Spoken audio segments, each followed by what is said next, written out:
Hey guys, welcome back to my channel Maximum Automation. Today in this video, we are going to see that how we can implement logging in our framework. So before we start, let's talk about logs first. What are logs? Logs are basically the text which holds the information about the event that occurred in our framework. And they plays a very important role of helping us to understand what's happening in the backend. Logs are generated in the code where a significant event has happened. For example, a web element found successfully or file operation succeeded, or at any other place in the code that we believe will be useful for us to observe the framework behavior. So logs are the very first thing that a developer always needs whenever an error is reported. It helps to walk through the events of the framework occurred and finding out what happened. Therefore, logs can be really useful in case of unexpected issues and failed builds.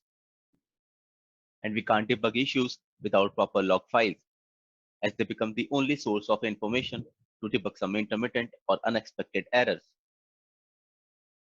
Now the question is that how can we implement the logs in our framework? There are many numbers of logging libraries available which can be used in our framework, like nlog, log4net, and Serilog. But in our framework, we are going to use Serilog. Like many other libraries for .NET, Serilog provides diagnostic logging to files, the console, and elsewhere. It is easy to set up, has a clean API, and is portable between recent .NET platforms. Unlike other logging libraries, Serilog is built with powerful structured event data. Structured logging can help us answer the question like, what caused this stack trace? What was the sequence of events which caused the unexpected failure? What does usage look like over time? How long is it taking to process a request? How much available memory is there? Structured logs can always help tools like Splunk, ELK Stack to filter logs with all keys or desired key. So basically, for log files to be machine readable, more advanced functionality, they need to be written in a structured format that can be easily parsed. This could be XML, JSON, or any other format. Now we'll discuss about different logging levels. The various components of system need to be consistent about the use of logging levels. Typically, a system in production is going to use the information logging level, while in development, it will use the debug logging level. With this as a starting point, here's a suggestion for when the other level should be used. Error should be used when there are some unexpected errors. Example, loss of connectivity, logical errors, or misconfiguration. Warning level should be used when there are expected errors. Example, user authentication failure. It's to be used for anything you want to see in logs for monitoring the framework behavior. Example, user input text, web element found, timing information. Debug level are basically more granular diagnostic information. Example, entry to different architecture layer or methods with parameters.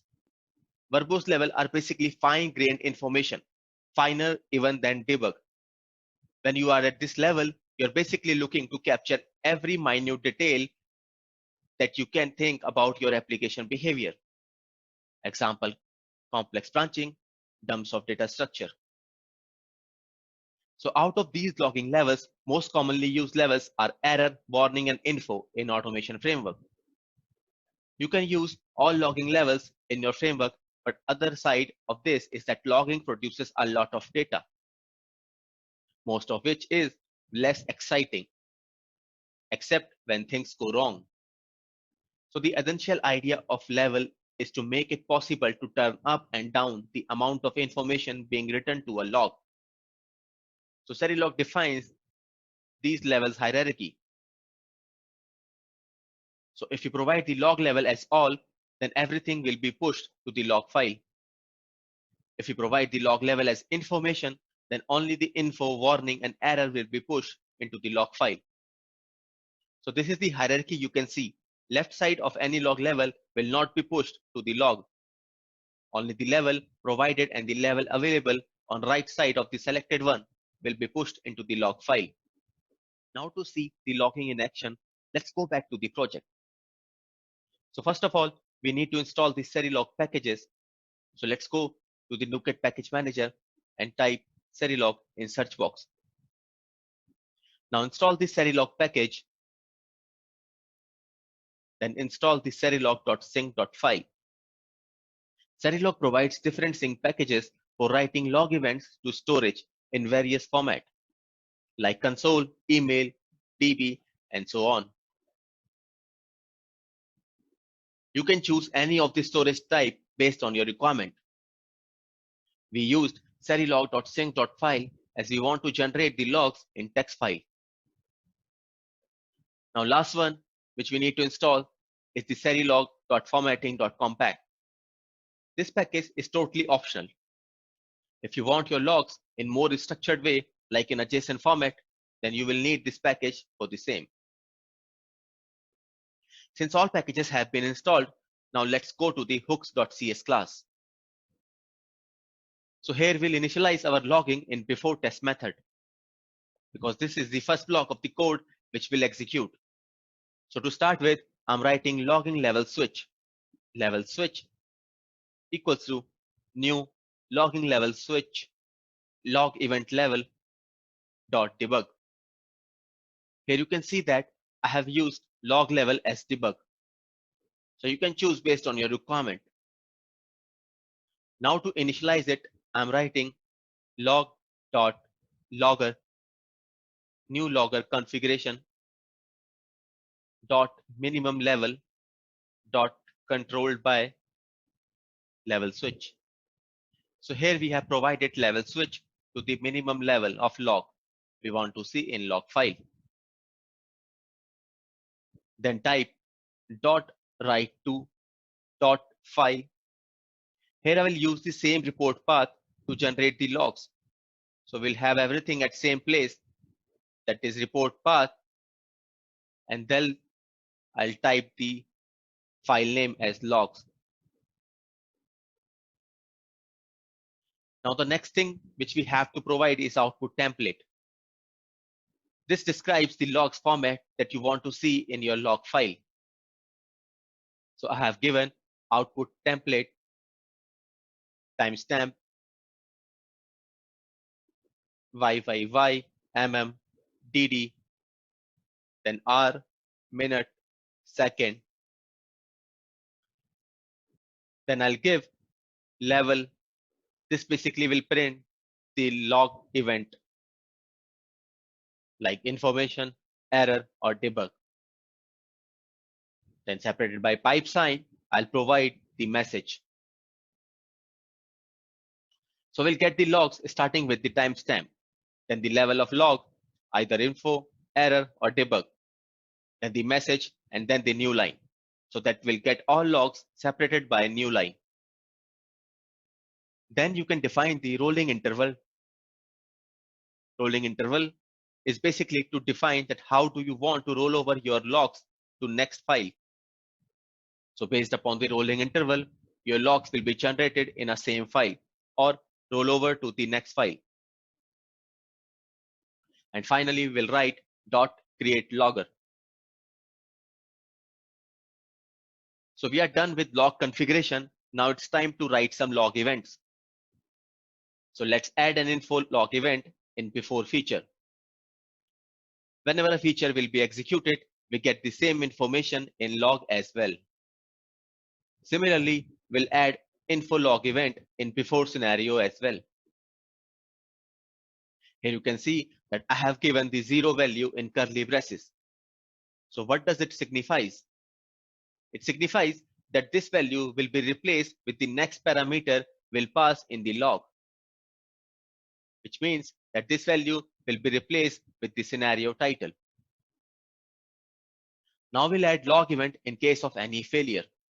Since this will be triggered in case of any failure, so we'll add log event as error and we'll pass the error message to the log. Now let's move to step definition class. So here I will add some debug logs as well, so that I can show you that how we can filter the log events. So I'm adding the logs for minute details as well, like browsing to the URL, user entered text, and user clicked on an object. So debug will provide the whole framework behavior details in log. Now we are done with writing the log events. So it's time to run the test so that we can get our log file. So let's run the test. I'm running both the tests so that one will pass and another one gets failed.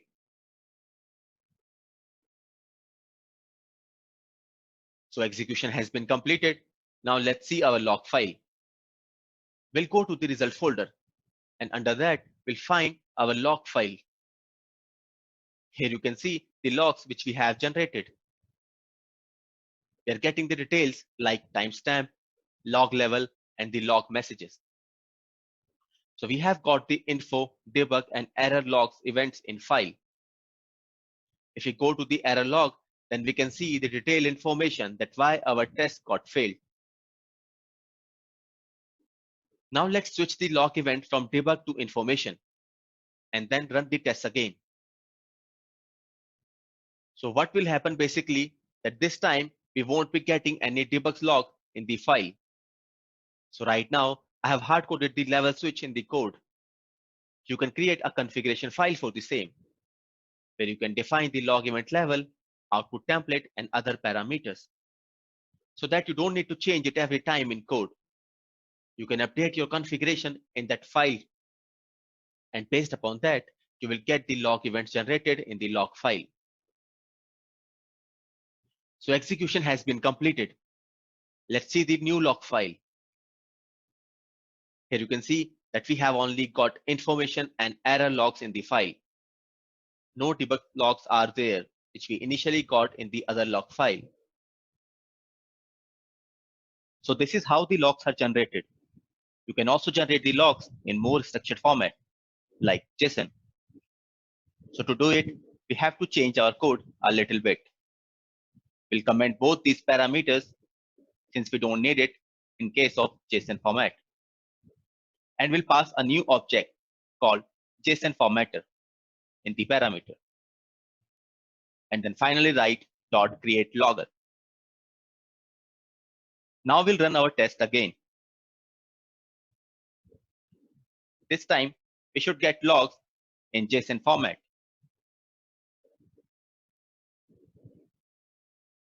Now the execution has been completed. So let's go back to the log file. When you open the log file, you can see that this time we got the logs in JSON format, which are basically in more structured way and can be utilized by other tools as well to filter out the result based on the log event, timestamp, or any other filter key. So guys, that's all about integrating the logs in your framework. I hope you enjoyed this session and found it useful. Comments are always welcome. Please like the video and do subscribe to my channel.